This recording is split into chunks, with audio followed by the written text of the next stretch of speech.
sent you PTIs. They're in your inbox.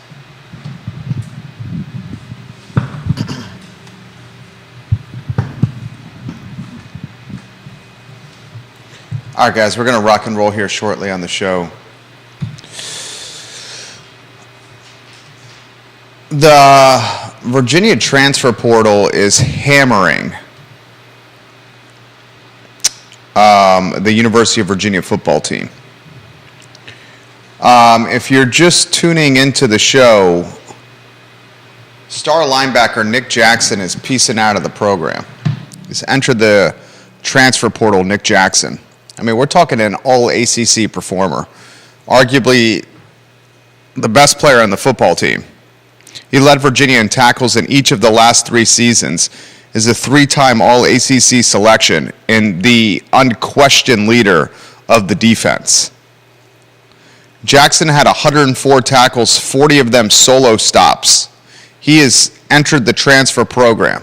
He was second-team all-ACC. This is legitimately the best player on the team.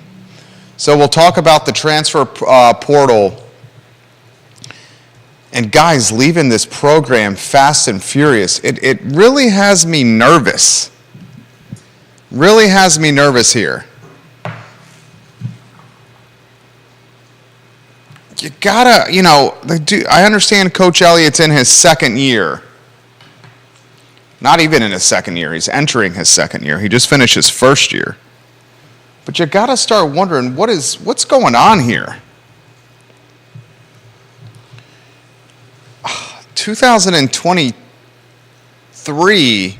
Now, granted, we just picked up a quarterback transfer. And this guy, kind of an unheralded recruit from Monmouth, Tony Muskett, has got some big shoes to fill in Brennan Armstrong. He may need to be the saving grace for Virginia football. It's obvious that Tony Elliott is going to a quarterback that's not Jay Woolfolk, the two-sport standout. We'll talk about that today. And I'm going to ask the question, what is going on with Tony Elliott's football program here in Charlottesville, Virginia? This has impacts, it's important to emphasize, this has impacts that are not just on the win-loss column and the ACC standings.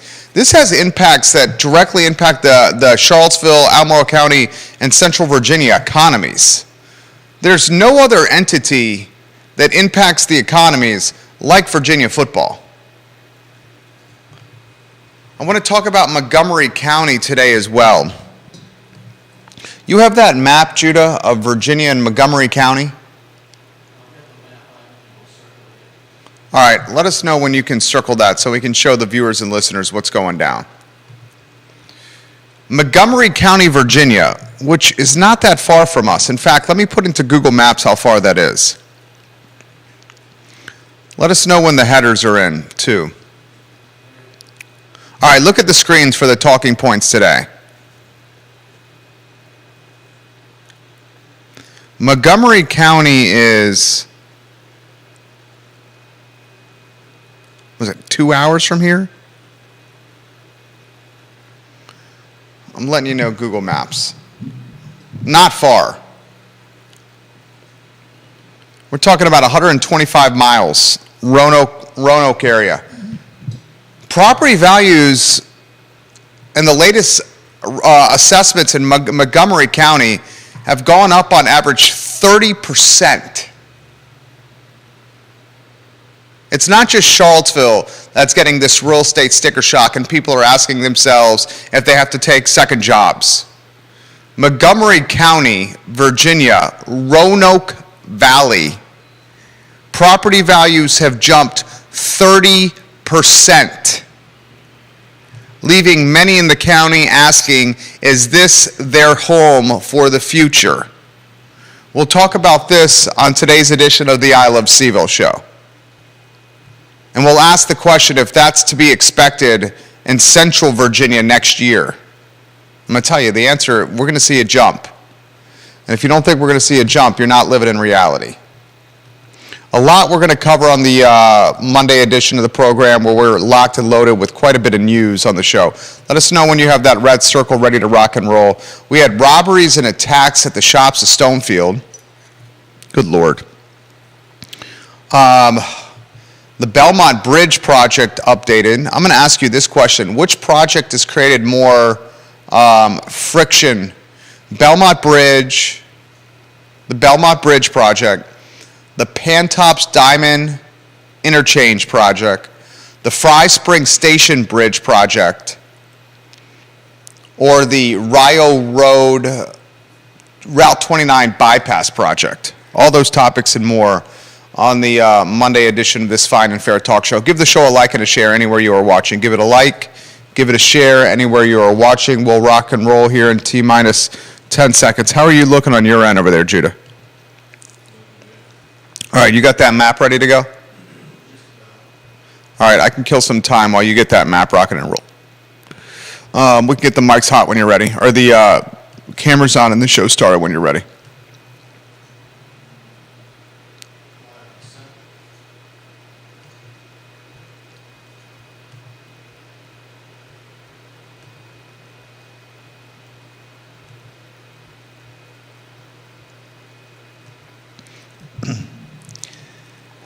Good Monday afternoon, guys. I'm Jerry Miller, and welcome to the I Love CVille show. Thank you kindly for joining us. A pleasure to connect with you guys through the I Love CVille network, a network today that's presented by the Clifton in Keswick. Think about the Clifton this holiday season for dinner, for date night, for family dinners, for happy hour.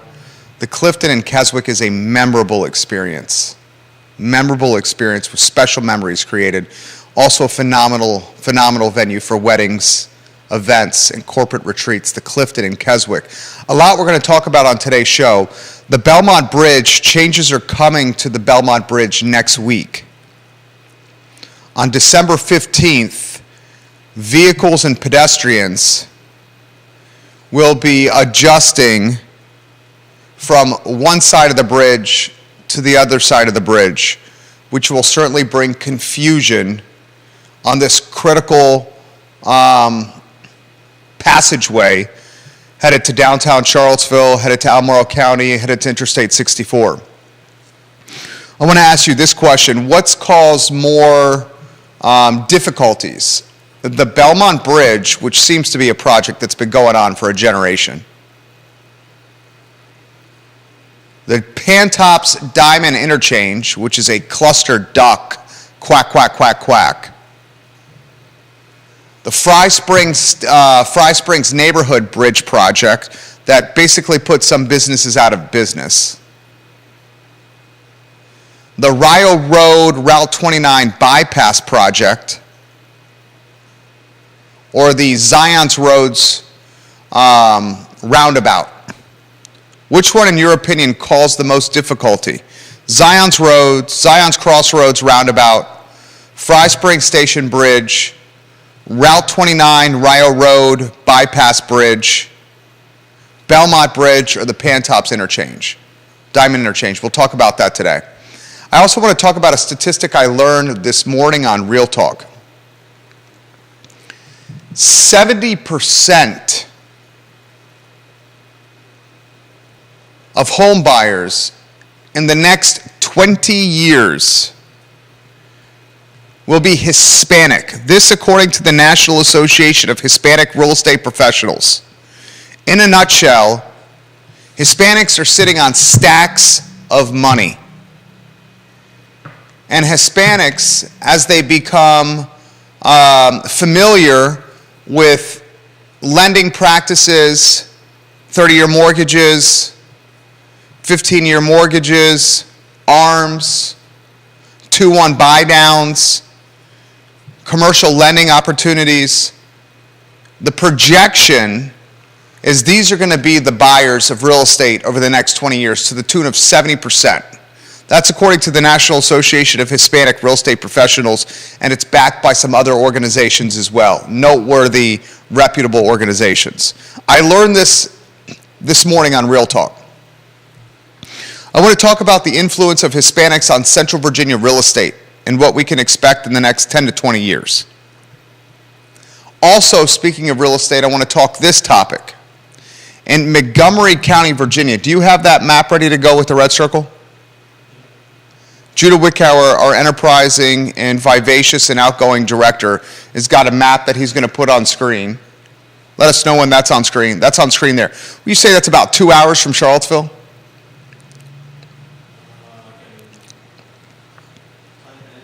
I mean, you got a map. You can use the eye test there. It's still on screen? Yep. Look at the screen, viewers and listeners. Look at the screen now. We're looking at a county 2 hours roughly from here. This county roughly 2 hours from here.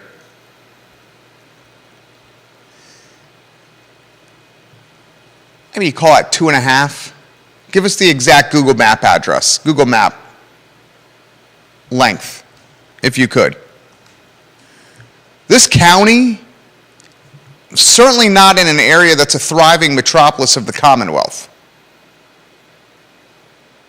2.5, I would say. Let us know. Not a thriving metropolis by any means. Travis Hackworth, you're watching the program. How far away would you say Montgomery County is from Albemarle County? They've seen their property values in the latest assessments jump 30%. You call that sticker shock? I call that perhaps unable to afford. Are we expecting Montgomery County residents to be able to handle assessments that are doing not just a double-digit increase, but a 30% increase? The county mailed out its taxpayers. This is in the Roanoke Times today. The Roanoke Times reports that Montgomery County has mailed its taxpayers the 2023 reassessment notices. County officials said property values across the locality have on average gone up by approximately 30% from the previous reassessment. 30%. That's mind-boggling there. We'll talk about that on today's show. Let us know when you have a little mileage and some time tracking for us. The average is about 2 hours, 25 minutes. So 2 hours, 20 minutes, 2 hours, 30 minutes away, depending on how fast you go. I make it in 2. My wife makes it 2 hours and 30. You got a locality damn near in southwestern Virginia, far from an economic hub, who saw reassessments jump 30%. What can we expect in Central Virginia next year? It's no secret inventory is razor thin right now. And as inventory continues to be razor thin, price is going up. And we know the assessments are behind. We'll talk about that on today's program. I also want to highlight some concerning turn of events. The Albemarle County Police Department over the weekend highlighted what appears to be, look, I'm not going to use the G word that rhymes with fang, gang. I'll call it a group. I'll use the word group from now. Gang has connotations that are very concerning. But there's a group of youth that were robbing stores in the shops at Stonefield and assaulting people, and have been doing it for some time.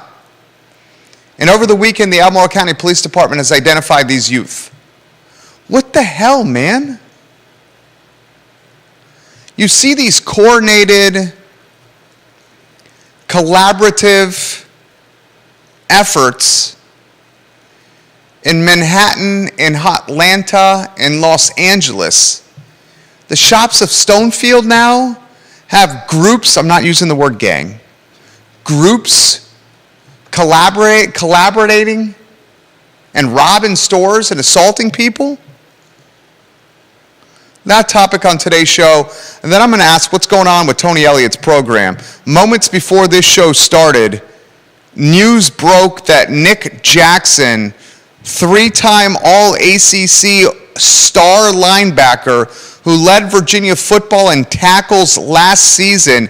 In fact, Nick Jackson, who has led the Cavaliers in tackles in each of the last 3 seasons, has now entered his name in the transfer portal. You have your best player on the football team and Nick Jackson leaving the program. You have your quarterback, Brennan Armstrong, who has just about every statistical category, record-setting category with his name next to it, transferring from the program. Over the weekend, the offensive line coach left Charlottesville and went to Raleigh for NC State. You look at the transfer portal and you see John Paul Flores, an offensive lineman, has entered the transfer portal. Nick Jackson has entered the transfer portal. You see in the transfer portal Nathaniel Beal, a wide receiver. Virginia kicker Brendan Farrell has entered the transfer portal. You see cornerback Fentrell Cypress, wide receiver Sean Moore, and backup quarterback Mark Wagner have entered the transfer portal. Zachary Teeter, Mike Green, transfer portal. Safety Chase Chalmers entering the transfer portal. You have to start scratching your head and asking yourself, long snapper Lee Dudley has entered the transfer portal. What is going on with the program here? Look, I understand Tony Elliott is trying to remake the program in his image. And he's trying to integrate his own system. And he comes from a pedigree, a program back with pedigree and prestige and performance in Clemson. But you're losing talent left and right.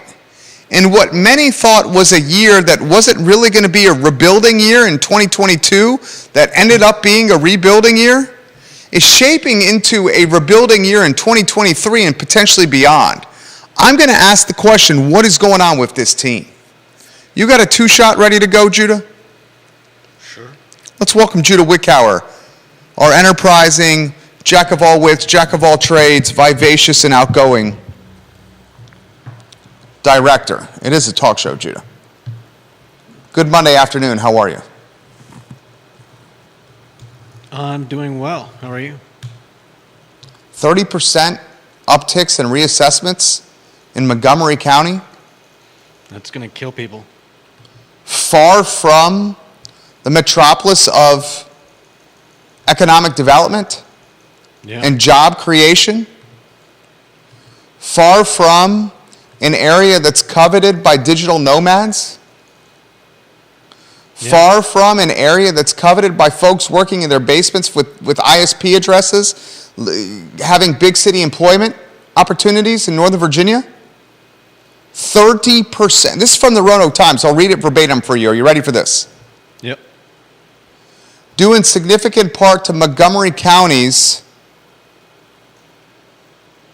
growth over the years, its latest reassessment has a substantial number of its residents doing a triple take over their reassessment notices.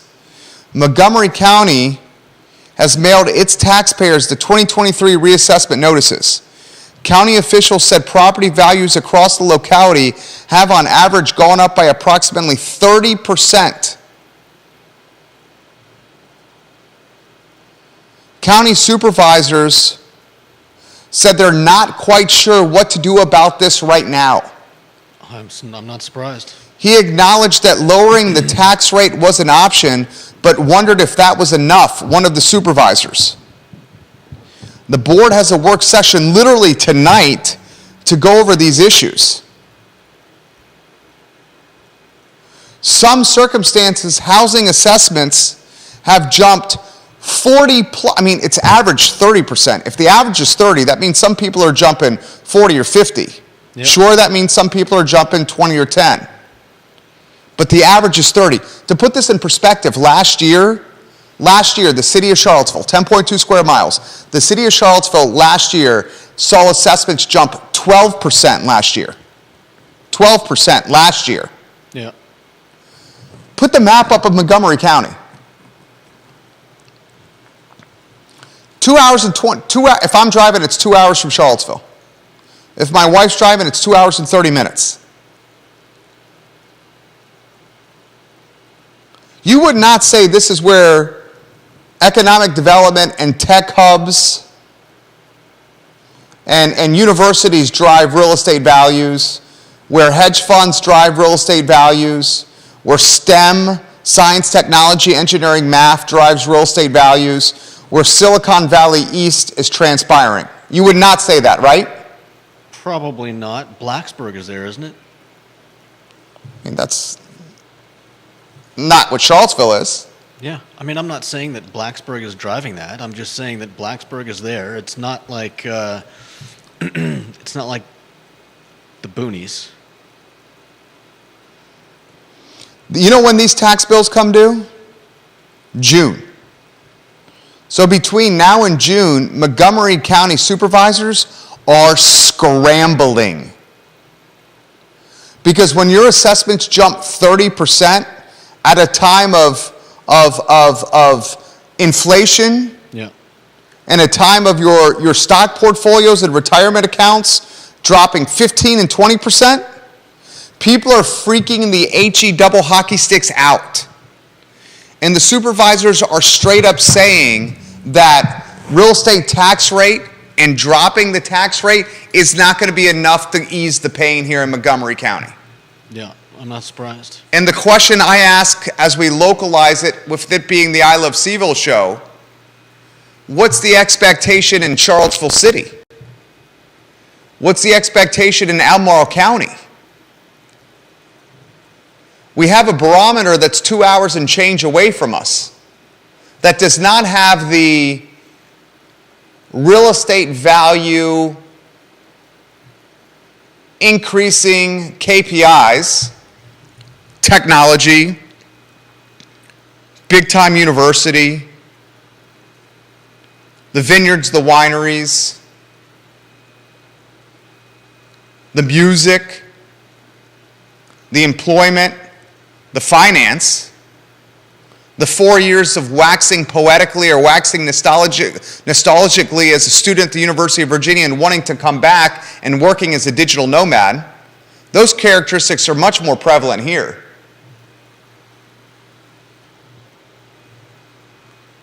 Do we expect something similar?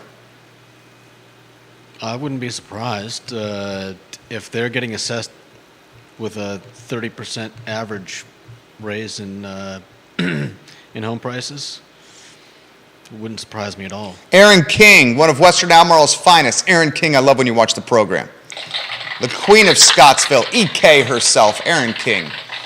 She says she can get there in exactly 2 hours, right outside Radford. Right outside Radford. Thank you, EK. Love when you watch the program, Erin King. I mean, good Lord, guys.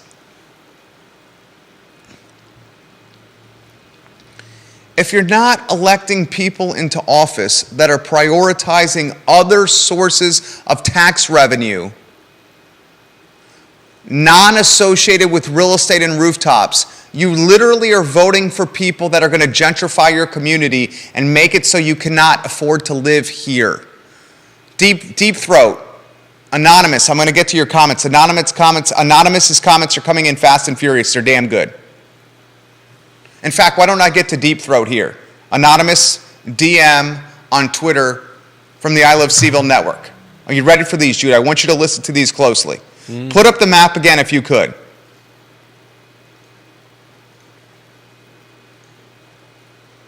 Anonymous says this through a DM on Twitter, the I Love Seville Network's version of Deep Throat. It's interesting to also note that Mexico has a very high ownership rate. Okay, this is about Hispanics. We're going to get to this in a matter of moments. All right, Anonymous, I'm going to get to these comments in a matter of moments about Hispanics and how it's going to impact Central Virginia real estate. These are darn good. I want to go back to a two-shot with you, Judah.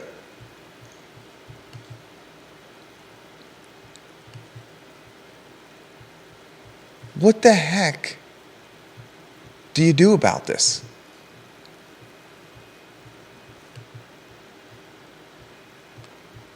I will straight up, Kevin Yancey, I'm going to get to your comments here in a matter of moments in Waynesboro. I'm going to straight up ask you this question. If the real estate assessments in Charlottesville City and Albemarle County, let's just take half of Montgomery County. Let's say they jump 15% year over year. That's half. That's an astronomical amount.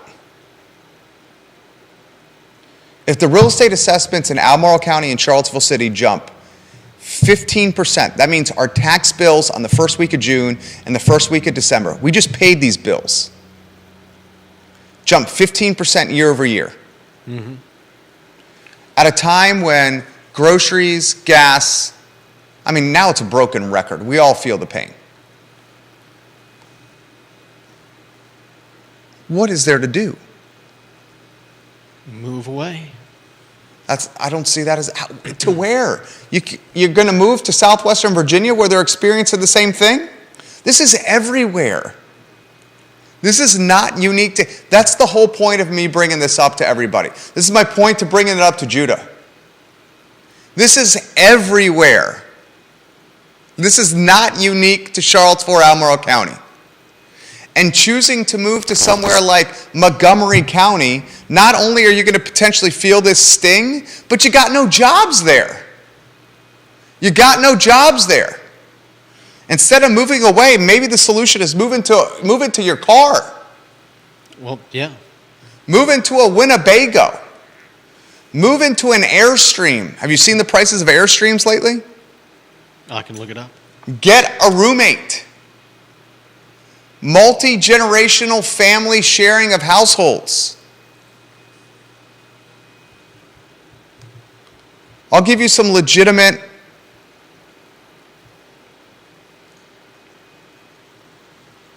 this is good from Deep Throat.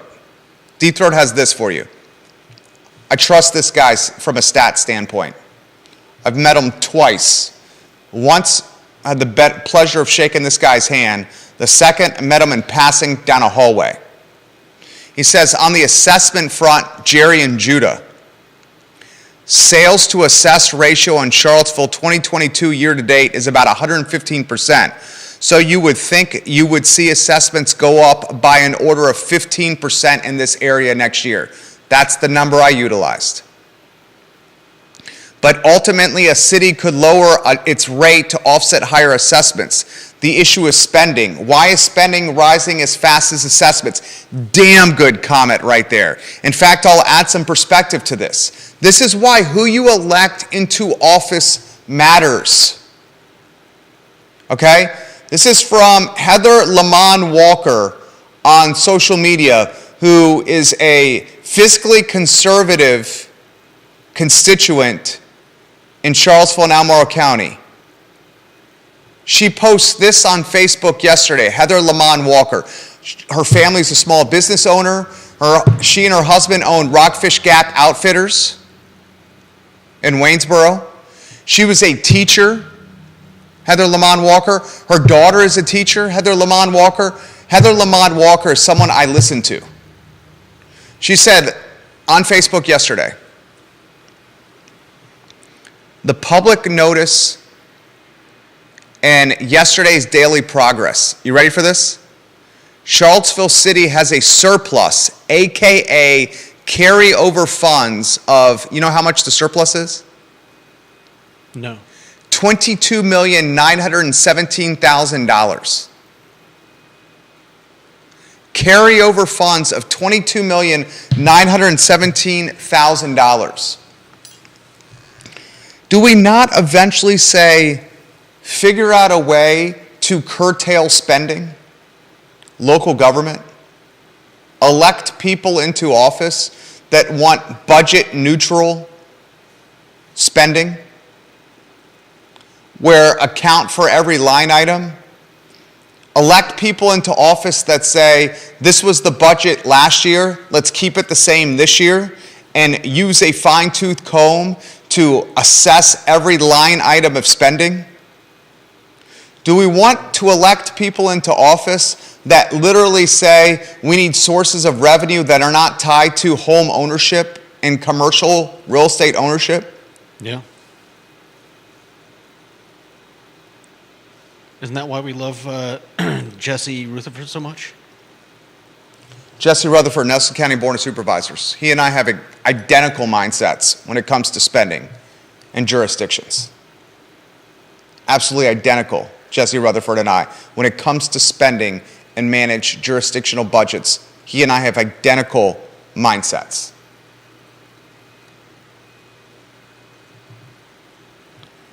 The city of Charlottesville has a surplus of basically $23 million.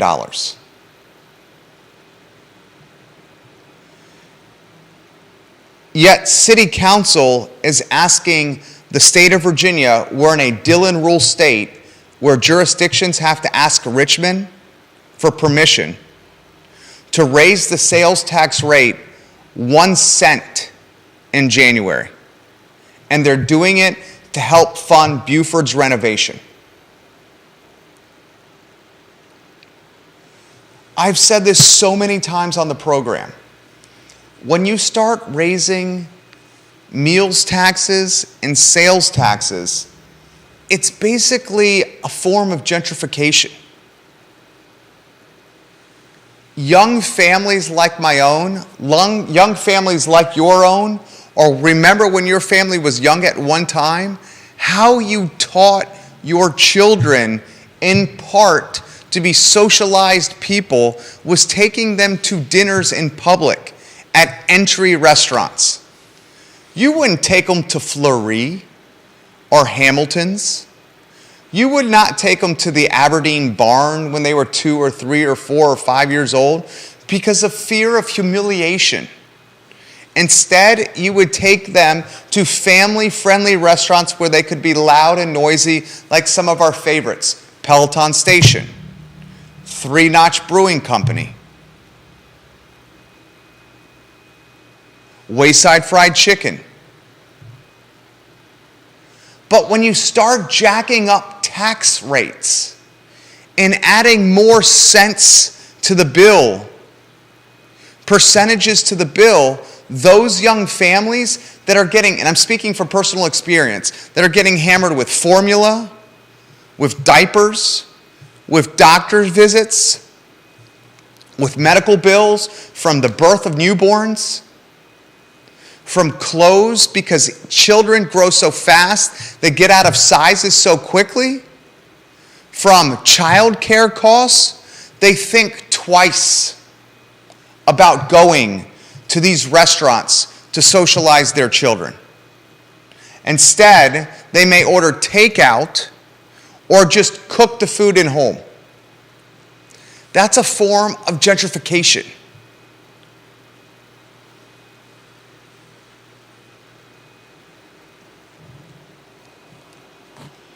This Buford renovation has been in the hopper for City Council for how long? Too long. A generation of students? Do we not realize what's happening with Buford? It's becoming so expensive to fund this middle school that we're utilizing the hard work, the sweat equity, and the labor and the backs of citizens to fund the school. And by the time the project is completed, the kids that will benefit from this finished project will not even be a reflection of the families and the students that are in the city today. Who paid for it? Who paid for it? You see what I'm saying? The families who pay for Buford today won't be able to live in Charlottesville tomorrow so their kids can enjoy Buford when the project is finished. Did I say that straightforwardly? Yeah, more or less. I will try a different approach. And I got to roll my sleeves up for this. I mean, this gets me fired up. Local government is so amped on spending that they don't see forest through the trees. They are utilizing the hard work of today's citizens to pay for a project that's going to take years to finish. And by the time this project takes years to finish, by the time it's done, the people who paid for it, their kids will have already graduated, or the families won't be able to afford to stay in the area any longer.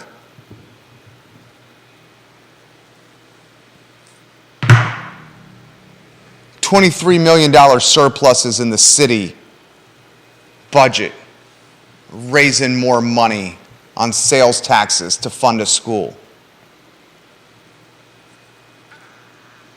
Kevin Yancey says, what's the solution? All right, he's right. Let's get to solutions. Let's get to solutions.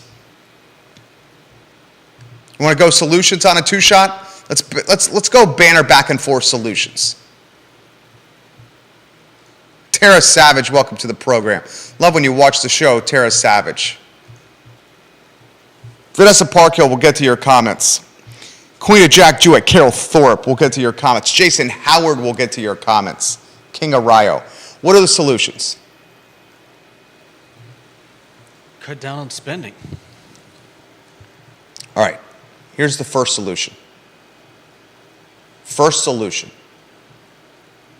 Elect people into office with mindsets like mine and like Jesse Rutherford. People who have mindsets for neutral budgets year over year, no additional spending, or budgets where the number actually goes down. That can be done. That's the first step. Second step, when you elect people with mindsets like mine or Jesse Rutherford into office, hold them accountable and ask them to find incremental sources of tax revenue for the jurisdiction. I've highlighted the importance of sports tourism. We have a world-class university with a world-class athletic department, but we have no regional or national sports tourism or tournaments going on here. Families come to the area, they spend their money, they stay in hotels, they eat at restaurants, they shop in our stores, they drink beer in our breweries, and they leave without taxing our roads, our schools, our water, and our infrastructure. Find new sources of tax revenue. I've highlighted significant possibilities with the designated outdoor refreshment areas, significant possibilities with sports tourism. I've highlighted significant possibilities with an action plan for Biscuit Run Park. We have a massive park on the Charlottesville-Albemarle County line that is literally doing nothing but costing us money to manage. No festivals, no mountain biking races, no jamborees, no marathons, no cross-country events, no hiking extravaganzas, no outdoor music festival or venues. It's in proximity to the interstate. It's in proximity to the city, multiple counties. It's in the center of Virginia. Last I heard, we're called Central Virginia. Why is there no action plan for Biscuit Run Park?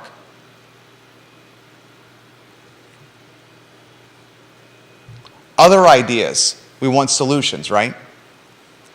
Pursue economic development, but persuade, encourage, maybe the word is strong arm, the economic development to hire within the community, as opposed to bringing people from outside the community to this community.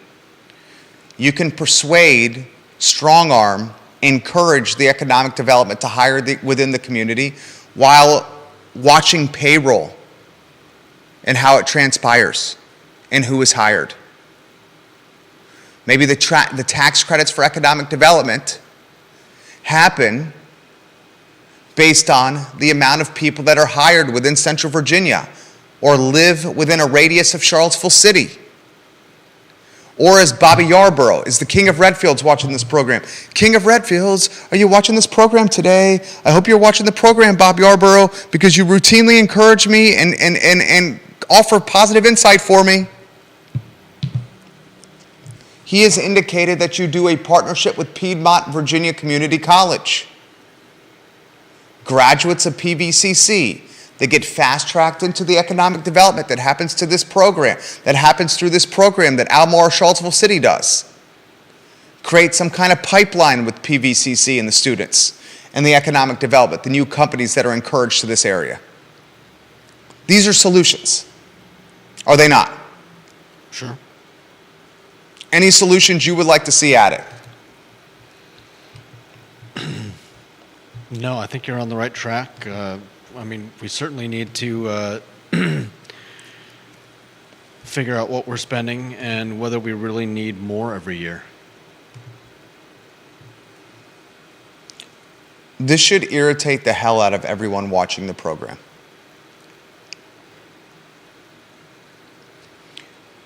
When your assessments go up, and if you're a renter, if you're a tenant, you're going to feel this pain too, because the landlord passes this down to you.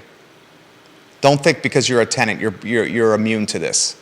Your landlord is passing this down to you. When your assessments go up, if your jurisdiction does not adjust its tax rate, lowering it, you should feel irritated. And if your jurisdiction has any thought about raising the tax rate, you should what? Scream bloody murder? Yeah. Go to your next go to your next council meeting and tell them what this means for you and your family. And Carol your Thorpe, neighbors. Queen of Jack Jewett, jumps in. Jerry, there's a loud, this is the Queen of Jack Jewett, the Queen of Jack Jewett.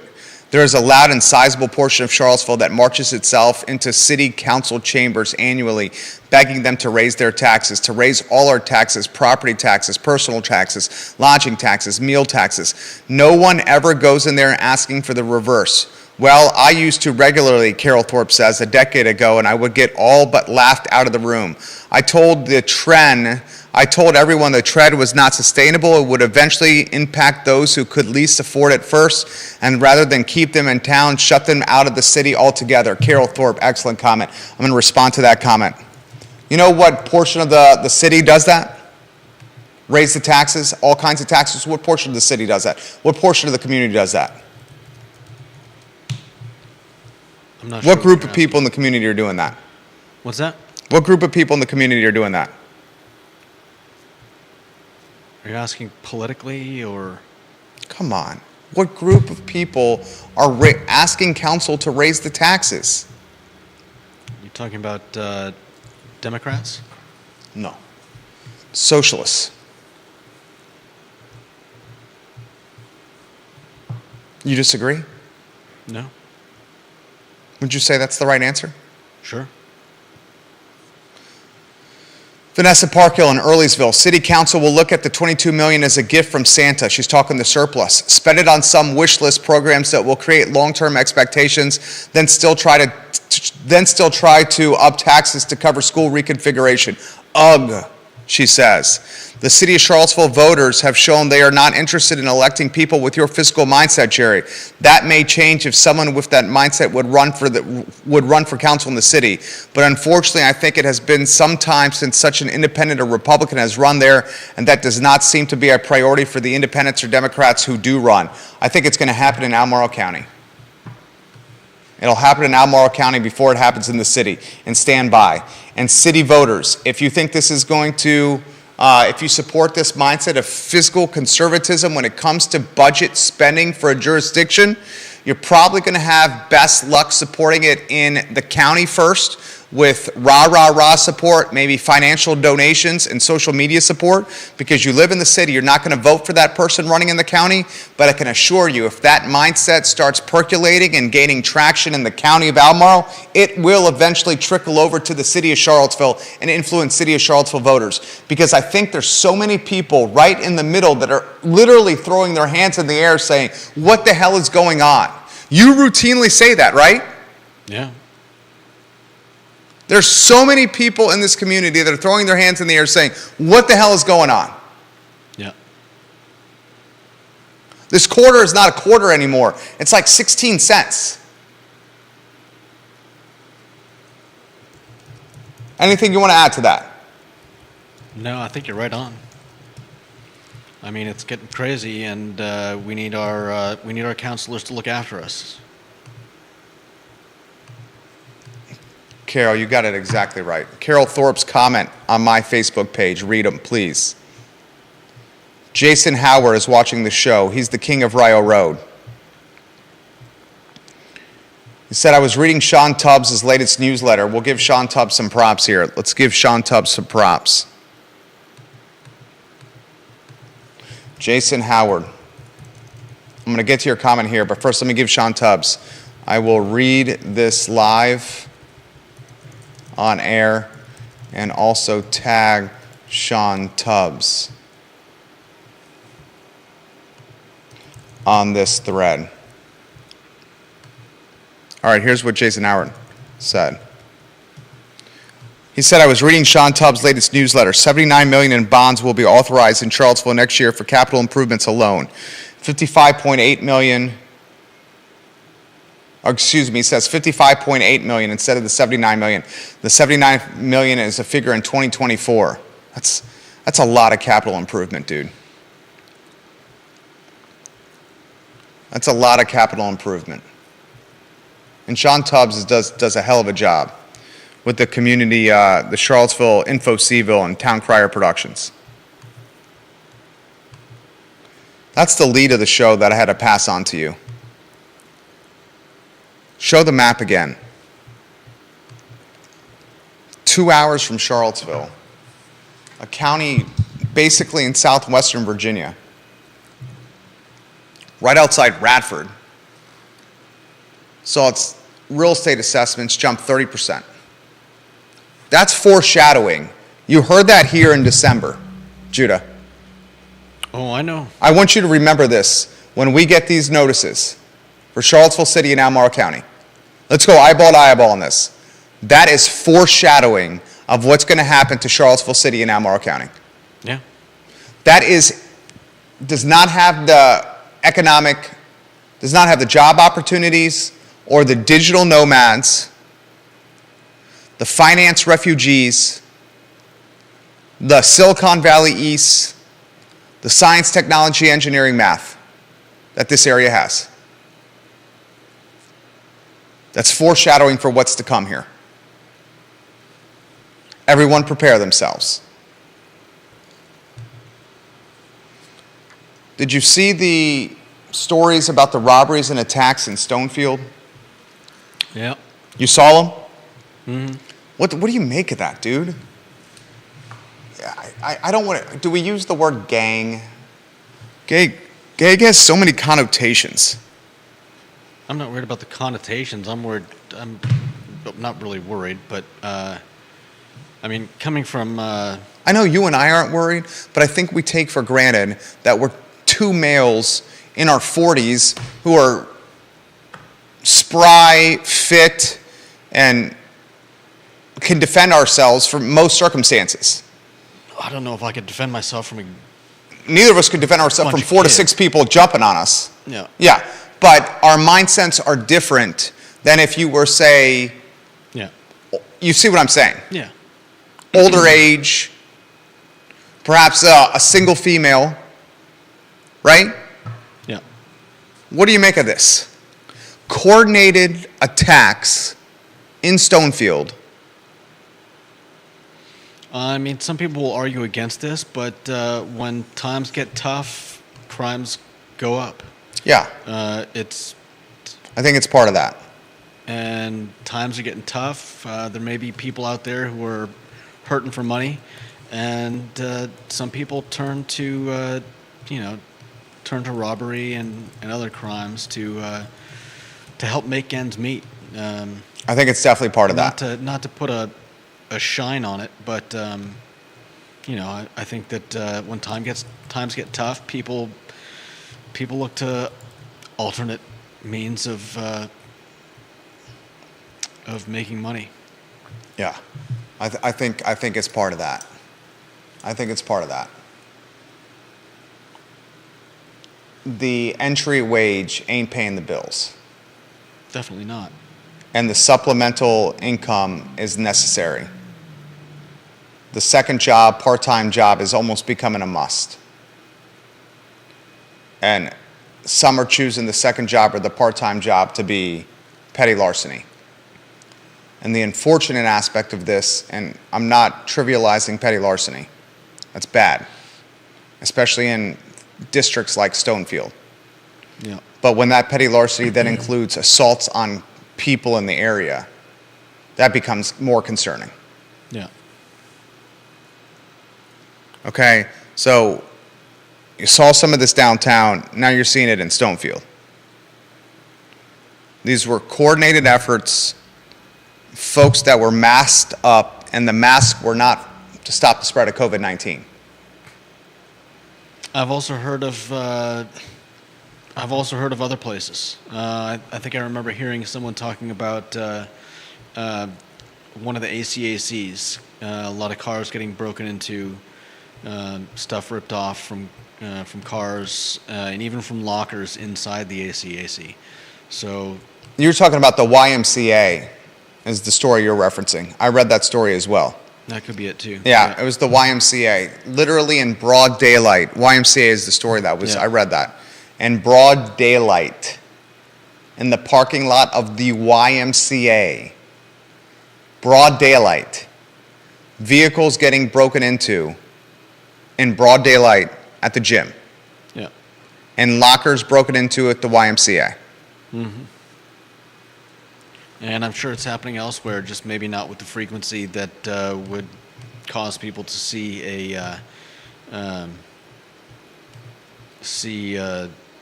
trend the way. So you attribute this to a byproduct of economic difficulties? I mean, in part. There's always been a bit of this going on, but if we really are seeing a rise in the frequency and numbers of these types of occurrences, then yeah, I would have to say that as wallets as wallets get slimmer and belts get tightened, we're going to see more of this.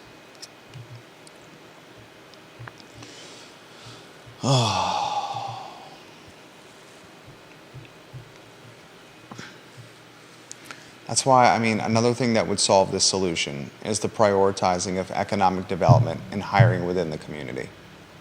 In what? Hiring within the community. We've got to figure out a way to create jobs within the community. Yeah. If this economic development transpires and it's jobs from outside the community, that's just going to amplify the difficulty. You're going to bring people in here who need to buy houses, and they're going to have, in some cases, Bags of money. more money than Bags somebody of money. here. Yeah. And it's going to push locals out, dude. 100%. And not everybody can just get pushed out. I mean, not everybody can just. Jason Howard up always and makes the leave. program better. He says this, it's called organized retail crime. Groups of people going store to store using the same method, working together to gather higher value, easily fenced items. I mean, you see this on social media like TikTok and Snapchat and YouTube, Yeah. where like groups of like, is a gang the word? I don't know what other word you would use. I mean, they're clearly not Crips and Bloods like you'd find in Southern California, but What else are you going to call them? I mean, you see them on TikTok and Snapchat and YouTube where they target like the Apple Store or Best Buy, and they go in like a flash. Yep. They rip out all the expensive equipment. They normally target like iPhones and MacBooks Yeah. and iPads, cell phones, smartphones, stuff that they can just grab in their hands and shove in a bag and Yeah. sprint out the door. Yeah. And the interesting, somewhat demoralizing aspect is the retail associates at these locations are trained not to fight them back. Yeah. Now, who would risk their life when they're making minimum wage to work on the floor to stop these people from stealing? Right. So they literally just let them go. Yeah. And because they literally just let them go, it becomes a reoccurring problem. Yeah. Well, if you're in one of those, if you're in one of the gangs and you know that everybody in a store is trained to, You would keep targeting it. yeah, why not? Yeah.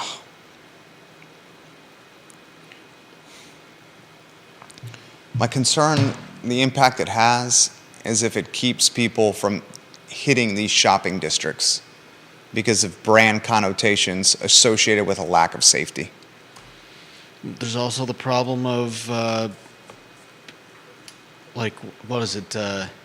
Was it Target or Kmart? One of these places is like, look, we're either going to have to start raising prices or we're going to have to start shutting the doors on our stores because we're losing millions of dollars a year. And, that doesn't mean a lot to us, those of us who are...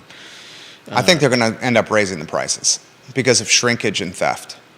That too. But they'll also close stores. I think they raise the prices because of shrinkage and theft. I don't think their first step is to have security at the door because of risk of lawsuits associated with security and violence. I think the real sad problem is that a lot of these places in lower income areas will close their doors. Be like, look, we're having the worst of the theft take place in areas like this, and we'll just close our doors. And what does that mean for the decent people that live in that area? It means that they're no longer going to have those outlets. Which is another version of... gentrification. Exactly. Kevin Yancey says retail would rather file an insurance claim than keep security in play. Mayor of Waynesboro, Kevin Yancey, we love when you watch the show. This happened in Stonefield. In Stonefield.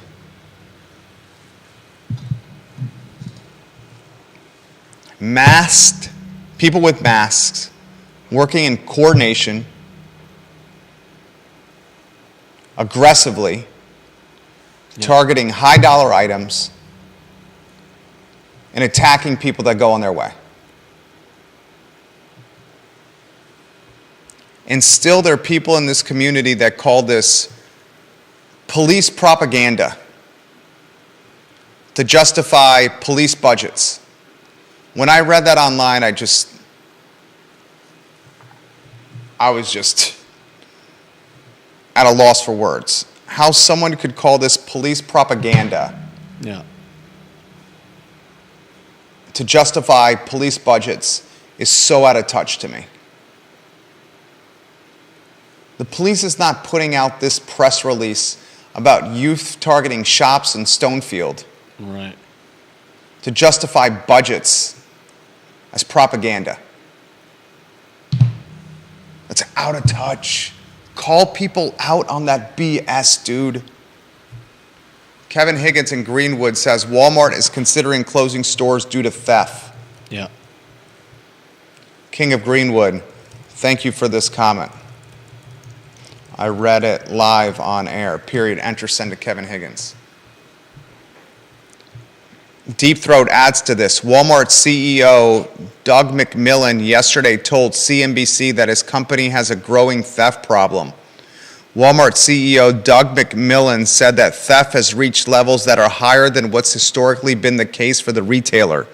If that's not corrected over time, prices will be higher and our stores will close. Yep. Then Deep Throat says, when the stores shut down, socialists will say the businesses are racist.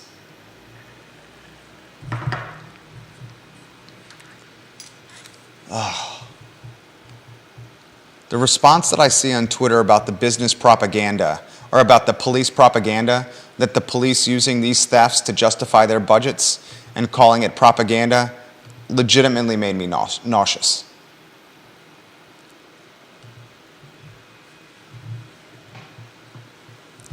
Jamie Turner, the mayor of Gordonsville, says this: the neighborhood over from us in Culpeper had a series of car break-ins a few weeks ago. It's definitely picking up a lot everywhere. It's a shame. It's a shame. Mention this live on air. Thank you for commenting. Enter send to Jamie. It's a shame. And another thing that I'm curious about is, what does this do to drive values to homes in gated communities?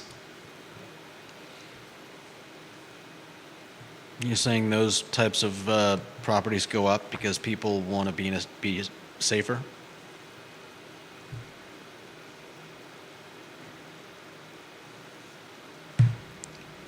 I would think by this point, the people that can afford to live in those communities are living in those communities.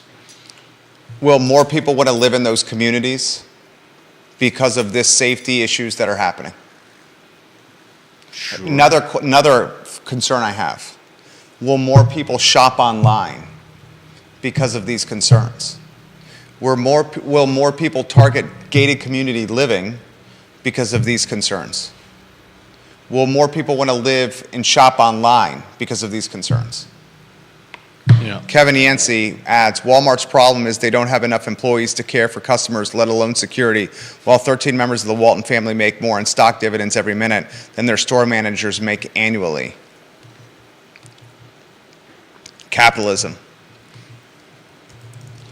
Kevin Yancey, I read this on air.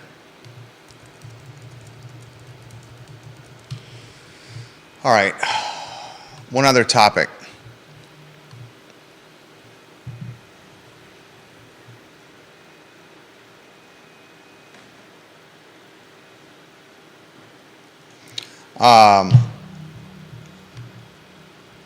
Something's going on with this football program. And look, a lot of people don't know this. I went to the University of Virginia. I got a job during my third year at the University of Virginia, actually right before my third year started, in the sports department of the Daily Progress, where I was a stringer. A stringer as a part-time staff writer. You on a one-shot? Thank you. So I'm just turned 21. I'm a part-time staff writer under Jerry Hootie Ratcliffe. Jay Jenkins was working there, Chris Wright was working there, Andrew Joyner was working there, John Shiflett was working there, Steve Oberhauser was working there, Jerry Ratcliffe was a sports editor. I'm the part-time guy who's 21, gets to cover, the varsity girls volleyball games and the varsity field hockey games and the high school basketball games and the high school baseball games. It was a great learning experience for me. You learn to write on deadline. You go cover a game somewhere in the Jefferson District. You drive as far as Louisa County, and then you have to sprint back to the newsroom from Mineral. And you get back to the newsroom. This was when the newsroom was a legitimate newsroom on Rio Road. And you sat down on your computer, and we actually had to turn stories in by an inch count. Now it's a word count. Then it was an inch count because it was based on how long the story was in the newspaper, how many inches you got. So Chris Wright or Steve Oberhauser or Jay Jenkins, Jerry Ratcliffe would say, give me 20 inches. And then they would say, you have 14 minutes to write it. 14 minutes and 20 inches is an astronomical of copy that you have to churn out. And you have to get it out because the paper has to go to deadline. And the last thing they want is for the newspaper to wait or to be delayed at press time because of a high school girls volleyball game. That never happened. You literally were told, shut down your file, close it, what's done, we have 90 seconds to proof it, and then the story went to press. So my first job out of UVA, first job while in UVA was a part-time writer. I had some acumen and some success doing this, and that led to a full-time position, a salaried position. Fresh out of UVA, I was making $10 an hour. Benefits. The Media General owned the company at the time. Media General was a terrible parent company. The benefits consisted of some health. It was lousy. It was catastrophic health. And the benefits was 3.5% to 4% matching 401k. Media General stock was worthless. 401k didn't grow.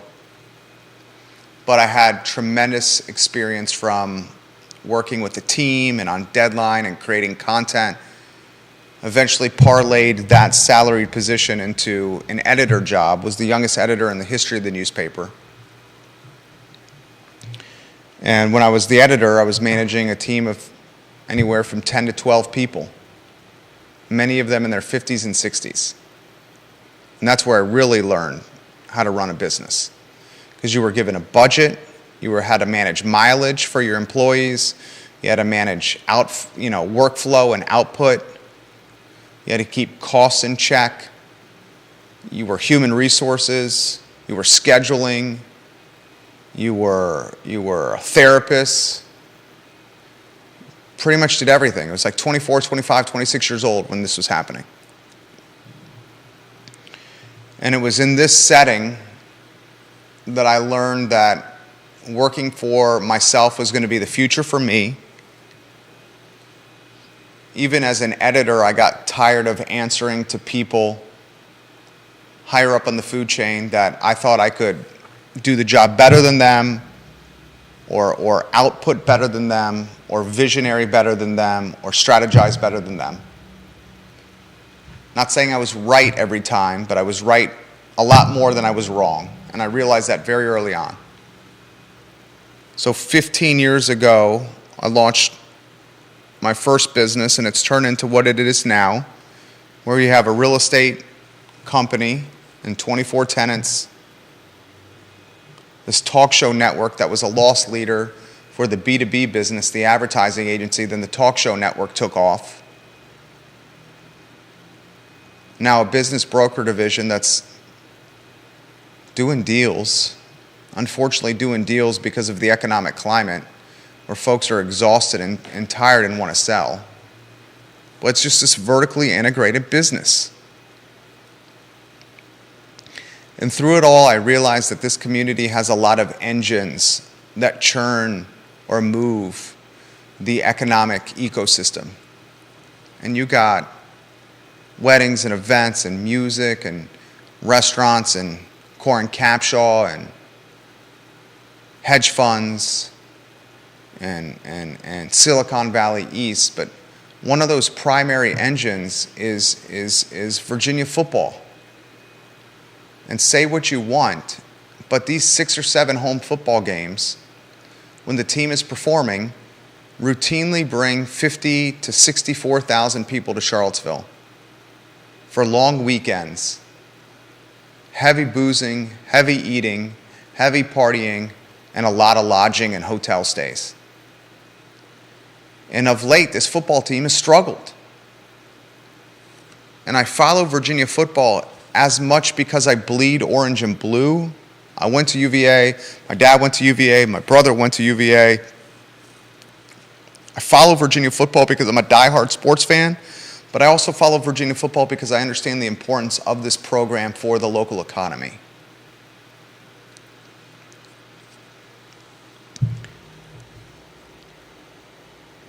The team is in bad shape right now, man. And this transfer portal,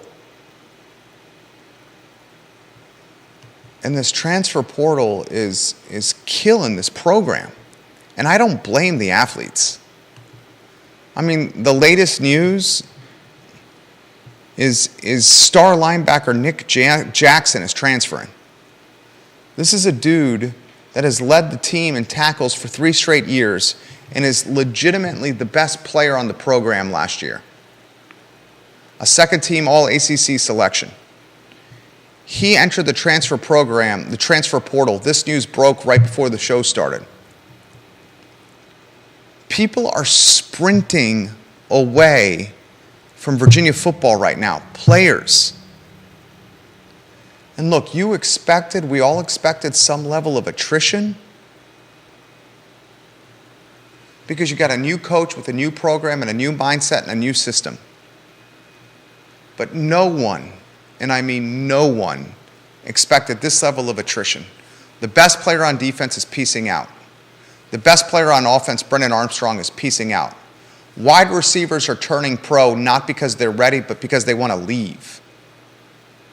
And the people that are replacing these guys, and look, I know the jury's still out, but Virginia's looking to replace Brennan Armstrong with Tony Muskett, a quarterback from Monmouth in the Big South.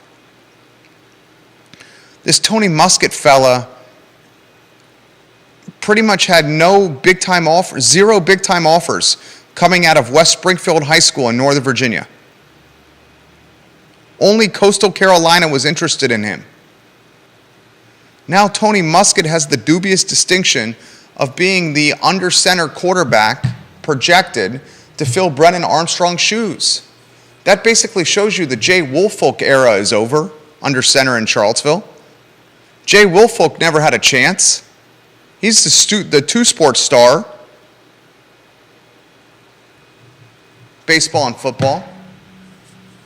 And I'm left scratching my head, like literally and figuratively doing this right now. What the hell is going on? I know you got to give Tony Elliott time because he comes from a program of prestige and pedigree. But what should not have even been one rebuilding year, it should not have been a rebuilding year last year, is shaping out to be a rebuilding year well into season 2. And that hurts not only fans of football, but that hurts merchants and restaurateurs and small music venue owners and breweries and wineries and shops and local economic ecosystems.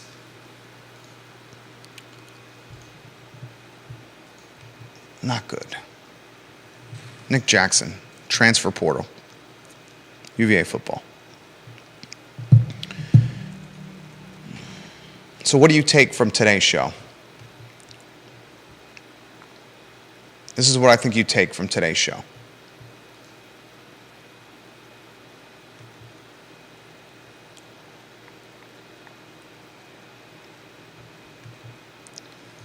You gotta start going to the ballot box with momentum and voting people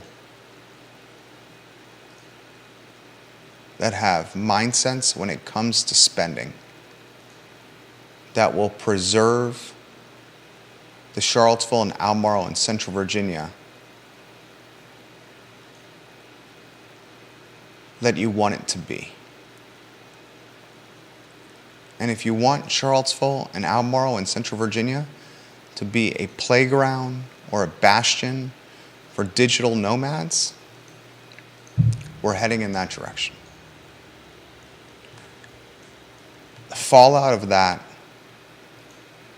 is Montgomery County 30% real estate tax assessment increases. Giddy up and get ready, because that's coming here. And I'm not saying it's going to be the tune of 30%, but 15% is very likely. And real estate tax rate increases, real estate assessment increases like that will undoubtedly impact families on the financial margin. That's today's show. For Judah Wickower, I'm Jerry Miller. It's the I Love CVille show on a Monday. We'll see you tomorrow at 12:30.